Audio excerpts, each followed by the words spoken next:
Google में आना छोटी बात है क्या। भोजपुरी अपने दमखम पर आ रही है, क्योंकि आज का नौजवान भोजपुरी सुनना चाहता है, भोजपुरी देखना चाहता है, भोजपुरी में ट्रांसलेट करना चाहता है। कि भोजपुरी को मान्यता न मिलने से कितना बड़ा नुकसान भोजपुरी भाषी क्षेत्र को हो रहा है, क्योंकि इतिहास गवाह है कि दुनिया में वही समाज मान सम्मान पाता है जो अपनी भाषा और संस्कृति पर गर्व करता है।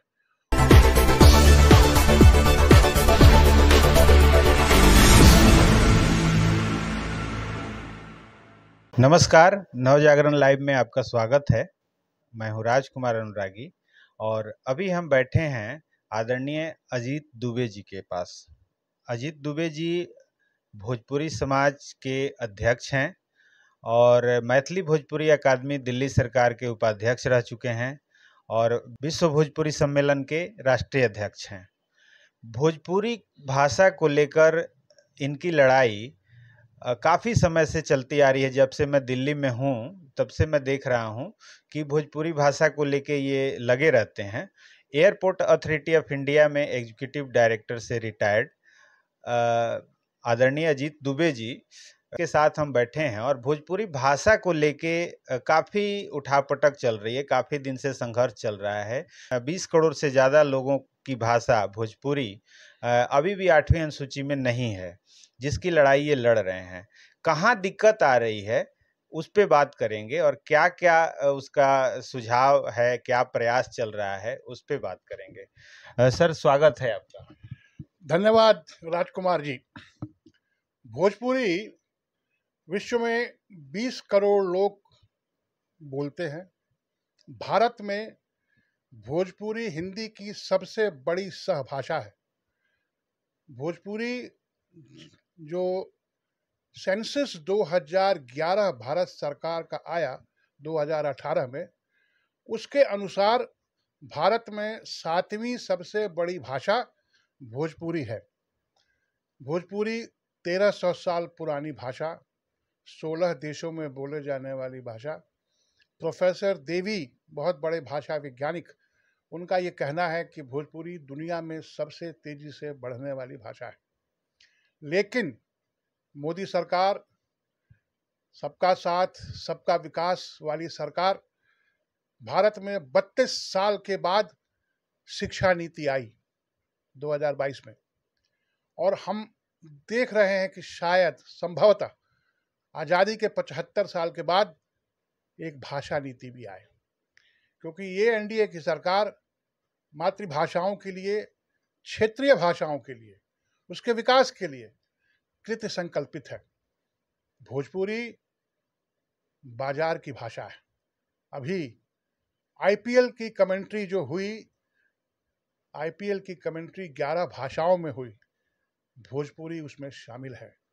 गूगल ने जो ट्रांसलेशन का फॉर्मेट भारतीय भाषाओं का बनाया, 19 भाषाओं का, भोजपुरी उसमें शामिल है, क्योंकि भोजपुरी बाजार की भाषा है।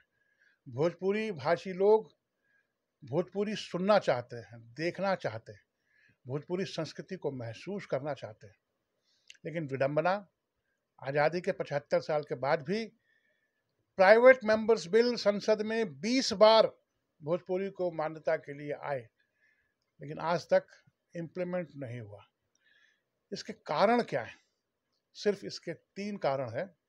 एक, भोजपुरी भाषियों ने कभी भी एकजुट होकर मान्यता के लिए प्रयास नहीं किया। दूसरा, कभी भी एक धारदार प्रयास नहीं हुआ, और इन दोनों कारणों की वजह से सरकार की इच्छा शक्ति की कमी रही। सरकार को लगा कि शायद भोजपुरी को मान्यता देने से उनको कोई पॉलिटिकल माइलेज नहीं मिलने वाला है, इसलिए सरकार ने भी उदासीन रवैया अपनाया। इसमें एक और तर्क आता रहा बीच में कि भोजपुरी को अगर मान्यता देते हैं तो हिंदी कमजोर हो जाएगी। देखिए, मैं हिंदी भाषी हूँ, मुझे गर्व है कि मैं हिंदी भाषी हूँ। मैं भारत सरकार की हाउसिंग एंड अर्बन डेवलपमेंट मंत्रालय की हिंदी सलाहकार समिति का सदस्य हूँ। मैं अपने पूरे जीवन काल में हिंदी में ही लिखता रहा, हिंदी को बढ़ाता रहा। लेकिन मैं हिंदी भाषी तो हूँ, लेकिन मेरा सौभाग्य है कि भोजपुरी मेरी मातृभाषा है। और मेरा ये कहना है कि जो सुविधाएं अन्य मातृभाषाओं को मिल रही है, जिनके बोलने वालों की संख्या 20 लाख 25 लाख है, मैं आपको दिखा रहा हूं कि सेंसस 2011 का जो पब्लिश हुआ है उसके अनुसार बोडो बोलने वालों की कुल संख्या 15 लाख है, मणिपुरी बोलने वालों की कुल संख्या 18 लाख है, कोंकणी बोलने वालों की कुल संख्या 23 लाख है, डोगरी बोलने वालों की कुल संख्या 26 लाख है, सिंधी बोलने वालों की संख्या 28 लाख है, नेपाली बोलने वालों की संख्या 29 लाख है, संथाली 74 लाख, मैथिली 136 लाख। कुल ये 8 भाषाएं जो 50 के बाद जिनको मान्यता मिली है, इनके बोलने वालों की संख्या है 3.49 करोड़, जबकि भोजपुरी अकेले बोलने वाले 20 करोड़। विषय क्या है? विषय है कि जो मान्यता प्राप्त भाषाओं को, भोजपुरी से छोटी भाषाओं को सुविधा मिल रही है, वो सुविधा से भोजपुरी को वंचित न किया जाए। मैं एक उदाहरण देता हूं। मैं 2018 से 2022 तक दिल्ली राज्य का साहित्य अकादमी भारत सरकार में प्रतिनिधि था। साहित्य अकादमी 22 मान्यता प्राप्त भाषाएं और अंग्रेजी और राजस्थानी 24 भाषाओं में सम्मान पुरस्कार देती है। हर साल 4 पुरस्कार देती है: बाल पुरस्कार, युवा पुरस्कार, मेन पुरस्कार और ट्रांसलेशन पुरस्कार। तो 24x4 96 अवार्ड्स साहित्य अकादमी देती है। अब उस साहित्य अकादमी में भोजपुरी एलिजिबल नहीं है। तो भोजपुरी के एलिजिबल नहीं होने से हमारी संस्कृति, हमारी भाषा, हमारे लेखक उसमें कंसिडर ही नहीं होंगे। ये भोजपुरी के प्रति अन्याय है। जब बोडो को 19 लाख वाले को आप कंसिडर कर रहे हैं, सिंधी बोलने वाले 25 लाख को आप कंसिडर कर रहे हैं, तो 20 करोड़ को आप किस विषय पर हटा रहे हैं? तीसरी बात, मेरा अपना अनुभव है, ये कुछ भाषाएं ऐसी हैं जिनमें देश में लिखने वालों की संख्या डे बाय डे घट रही है। फॉर एग्जाम्पल सिंधी, बहुत कठिनाई से साहित्य अकादमी को सिंधी लेखक मिलते हैं पुरस्कार देने के लिए। एक तरफ वो और एक तरफ 20 करोड़ लोगों की संख्या, 1300 साल लोग, तो कहीं कुछ मिसमैच हो रहा है। अब जो आपने सवाल पूछा हिंदी वाला, 2 कारण हिंदी भाषी लोग, तथाकथित हिंदी बचाओ मंच के लोग कहते हैं कि अगर भोजपुरी को मान्यता मिल जाएगी तो हिंदी कमजोर हो जाएगी। नहीं, अगर भोजपुरी को मान्यता मिलेगी, हम हिंदी भाषी ग्रुप में ही रहेंगे। सिर्फ भोजपुरी मेरी मातृभाषा है तो मुझे वो सुविधाएं मिलेंगी जो अन्य छोटी मातृभाषाओं को मिल रही। मैं कहीं भी अपने आप को हिंदी से अलग नहीं कर रहा। एक, और हिंदी से तो भोजपुरी का दुराव है ही नहीं। हिंदी के बहुत बड़े बड़े विद्वान भोजपुरी भाषी क्षेत्र से रहे हैं, चाहे हजारी प्रसाद द्विवेदी हो, चाहे आज मैनेजर पांडे हो, और भी अनन्य, लेकिन कभी भी किसी ने हिंदी और भोजपुरी में टकराहट की बात नहीं की। दूसरा, हम चाहते हैं कि हिंदी राजभाषा से राष्ट्रभाषा बने। हमारा विरोध कहाँ है? हम तो चाहते ही हैं। हम चाहते हैं कि हिंदी यूएन की भाषा बने।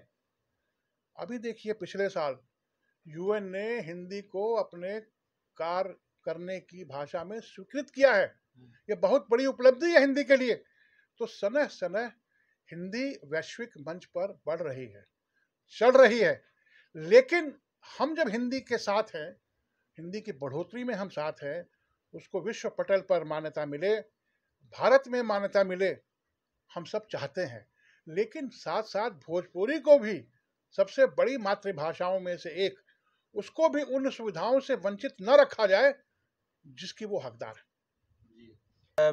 मनमोहन जी की सरकार थी तो चिदम्बरम साहब का वो लाइन जो आया संसद में कि रउआ सब भोजपुरी के मने हम भावना के समझता नहीं, उसके बाद लोगों को एक उम्मीद जगी कि अब हो जाएगा। उसके बाद जब मोदी जी की गवर्नमेंट आई तो उससे पहले पटना में हम लोग थे, आप भी थे ही, जिसमें रविशंकर जी वगैरह सभी लोगों ने ये कहा कि मोदी जी आएंगे भोजपुरी हो जाएगी। उसके बाद से लगातार धरना प्रदर्शन सब कुछ चलता रहा। बाद में निकल के ये आया कि अभी जो मेन उसका जो ड्राफ्टिंग होना है भाषा के लिए जो भी इसका वो हो प्रोसेस हो, उसमें अभी पहली सीढ़ी पर ही नहीं है भोजपुरी। देखिए क्या है कि हम लोग जब भारत सरकार में थे तो अगर किसी काम को नहीं करना है तो उसको बड़ा बना दो, जलेबी बना दो। जो विभिन्न जवाब आरटीआई के माध्यम से जो गृह मंत्रालय लोगों को जवाब भेजता है मान्यता के विषय में, उसमें लिखा रहता है कि 38 भाषाएं लाइन में है। बंधु, बात 38 भाषाओं की नहीं है। 38 भाषाओं में सिर्फ 8 भाषाएं ऐसी हैं जो राज्य सरकारों से अनुमोदित होके आई हैं, और उन 8 में भोजपुरी है। लेकिन उन 8 भाषाओं में सिर्फ 3 भाषाएं ऐसी हैं जिनको भारत के बाहर भी मान्यता है। भोजपुरी मॉरिशस में और नेपाल में, राजस्थानी नेपाल में, और भोटी भूटान में। तो उन 8 भाषाओं में सिर्फ 3 भाषाएं ऐसी हैं जिनको कि विश्व पटल पर मान्यता है। तो हमारा निवेदन यही है, ये 3 भाषाएं भोजपुरी, राजस्थानी और भोटी, जिनको वैश्विक मान्यता है, उनको भारत में भी मान्यता मिले। आप बताइए कि नेपाल की संसद में इस बार जब शपथ ग्रहण हो रहा था तो उसपे प्रदीप यादव, उमाराव देवी यादव, राम सहाय यादव और सर्वेंद्र नाथ शुक्ला ने अपनी मातृभाषा भोजपुरी में शपथ ली। लेकिन भारत की संसद में जब श्री राजीव प्रताप रूढ़ी शपथ लेने भोजपुरी में खड़े हुए, या मनोज तिवारी जब भोजपुरी में शपथ लेने के लिए खड़े हुए, उनको रोक दिया गया। ये कितनी बड़ी विडंबना है कि जिस भाषा में नेपाल में लोग शपथ ले रहे हैं, भारत में शपथ नहीं ले रहे हैं। अरे हम तो भारत की भाषाएं हैं, भारत की बड़ी भाषाओं में से एक है। ये विसंगति है। लेकिन फिर वही कि हिंदी से हमारा कोई दुराव नहीं, हम हिंदी भाषी हैं। भोजपुरी एज ए मातृभाषा, उसको सम्मान मिलना चाहिए। और हमें खुशी है कि माननीय प्रधानमंत्री जी अभी परसों उन्होंने कहा है कि क्षेत्रीय भाषाओं को सम्मान मिलना चाहिए। वो जगह जगह कहते हैं, मातृभाषाओं की बात करते हैं। और जो हमारी भाषा नीति आई है 22 में, शिक्षा नीति में मातृभाषाओं पर, क्षेत्रीय भाषाओं पर बहुत जोर दिया गया है। तो अगर 32 साल के बाद शिक्षा नीति आई है तो अब समय है कि भाषा नीति को भी एड्रेस किया जाए, और वो बड़ी भाषाएं, इसको क्रमबद्ध तरीके से किया जाए। पहले 3 भाषाएं, भोजपुरी, राजस्थानी और भोटी, जिनको विदेशों में मान्यता है, और जो भाषाएं मान्यता के सभी पैरामीटर्स पूरे करते हैं। अब आईपीएल में कमेंट्री होना छोटी बात है क्या? गूगल में आना छोटी बात है क्या? भोजपुरी अपने दमखम पर आ रही है, क्योंकि आज का नौजवान भोजपुरी सुनना चाहता है, भोजपुरी देखना चाहता है, भोजपुरी में ट्रांसलेट करना चाहता है। तो सरकार की जिस दिन इच्छा शक्ति होगी, और होनी ही चाहिए, वो सरकार का इससे नुकसान नहीं है, भाषा का बहुत बड़ा उपकार है। एक भोजपुरी जो सिनेमा है हिंदी सिनेमा के समकक्ष खड़ा है, काफ़ी ज़्यादा फिल्में बन रही हैं, और वो देखते हुए लोगों का एक ये भी आता है कि उसमें काफ़ी फुहड़पन भी है, अश्लीलता भी है। हालांकि अश्लीलता की बात करें तो अंग्रेजी में भी है, अंग्रेजी में भी एक से एक अश्लील फिल्में हैं। लेकिन जो धरना प्रदर्शन होता है या जो मांग होती है, उसमें जो जो क्लास के लोग होते हैं, जो आईएएस आईपीएस, हमारे बहुत सारे एडिटर, एसोसिएट एडिटर, जो टीवी जर्नलिस्ट बैठे हैं, उनको जोड़ने का या संसद को जोड़ने का कोई ऐसा तकनीक, चूंकि आपका लेवल थोड़ा सा अलग है, तो कुछ ऐसे लोगों को एकजुट करके और एक बार जोर शोर से आवाज उठाई जाए, जिसमें ये आवाज पहुंचे सरकार तक, और सरकार को मतलब मजबूर होना पड़े इसको करने के लिए, बाध्य होना पड़े। देखिए, आपने सही कहा, चिदम्बरम जी गृह मंत्री थे। मैं उनके पहले चिदम्बरम जी से स्वयं डेलीगेशन के मार्फत से मिला। मैं सुशील कुमार शिंदे तत्कालीन गृह मंत्री से मिला। हम लोग राजनाथ सिंह जी से भी मिले, गृह मंत्री अमित शाह से भी मिले। अब आपने 2 बातें रेज की हैं। एक, फुहड़पन। तो भाई, भोजपुरी फिल्मों में फुहड़पन को कोई सपोर्ट नहीं करता है। और अभी तो बिहार सरकार ने कानून भी पास कर दिया है कि कोई फुहड़पन हो, कहीं वल्गरिटी हो, गाने में अश्लील हो, आप कंप्लेंट कीजिए।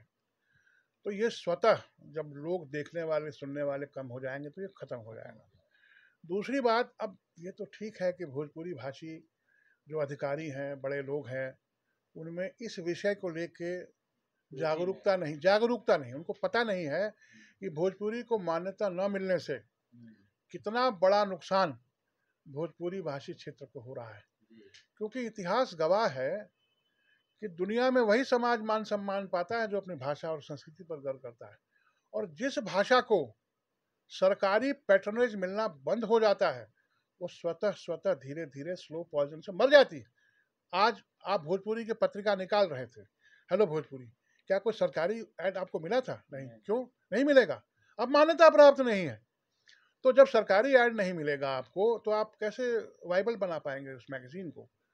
हजारों लेखकों ने अपना खेत बेच के, अपना घर बेच के भोजपुरी की सेवा की है, अपनी पत्रिकाएं निकाली हैं, किताबें निकाली हैं। लेकिन कब तक? ये सरकार जो सबका विकास सबका साथ की बात करती है, जो मातृभाषाओं के प्रति रुचि दिखाती है, क्षेत्रीय भाषाओं के सपोर्टर है, मुझे उम्मीद है कि इस मोदी सरकार में भोजपुरी की मान्यता का विषय जो लटका हुआ है, किसी कारणों से सरकार को इस विषय में सद्बुद्धि आएगी और एक बहुत बड़ा 20 करोड़ से अधिक लोगों की भाषा का उपकार होगा। फिर 24 का इलेक्शन आ गया, कोई ऐसा मुद्दा बने कि 24 में ये मेन मुद्दा बन जाए? इसके लिए 2-3 तरीके हैं। जैसे मैं आपकी संज्ञान में ला रहा हूं कि मेरी पुस्तक जो भोजपुरी की मान्यता के लिए मैंने पिछले 20 सालों में लेख लिखे और जो संपादकीय पेज पर छपे, इसका विमोचन दिल्ली में हुआ। लेकिन दूसरा इसका विमोचन बलिया के टाउन हॉल में 24 सितंबर 22 में हुआ। उसके मुख्य अतिथि थे वहाँ के लोकल सांसद श्री वीरेंद्र सिंह मस्त सिंह ने बड़ा ओजस्वी संबोधन दिया। उन्होंने कहा कि भोजपुरी की मान्यता टाउन हॉल में पहली बार, बाबा आप दिल्ली से आए हैं, आपके पुस्तक का विमोचन है, मैं इसको लूँगा।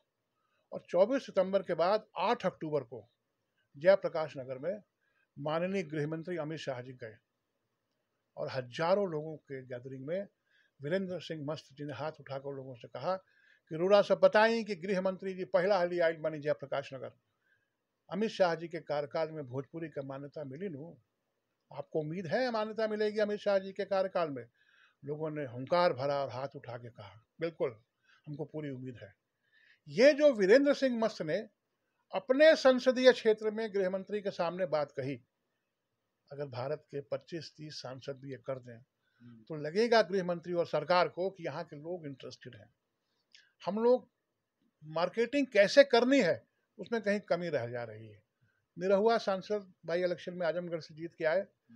निरहुआ ने पहला संबोधन जो किया वो भोजपुरी भाषा के लिए किया। रवि किशन जी जीत के आए, उन्होंने पहली बात भोजपुरी की। मनोज तिवारी भी 14 में जब जीत के आए तो इन्होंने भी की थी। लेकिन इसके लिए एकजुट प्रयास की कमी होनी चाहिए। अब चूंकि आप मुझसे बात कर रहे हैं, मैं बताऊं इस माध्यम से कि श्री जगदम्बिका पाल, संजय निरूपम, नीरज शेखर, मनोज तिवारी, ये लोग ऐसे हैं। अभी रवि किशन जी और निरहुआ तो अभी आए हैं, जो लोग दिल से भोजपुरी के लिए करना चाहते हैं। लेकिन एकजुट होकर जिस दिन, जैसा आपने कहा, जब संसद में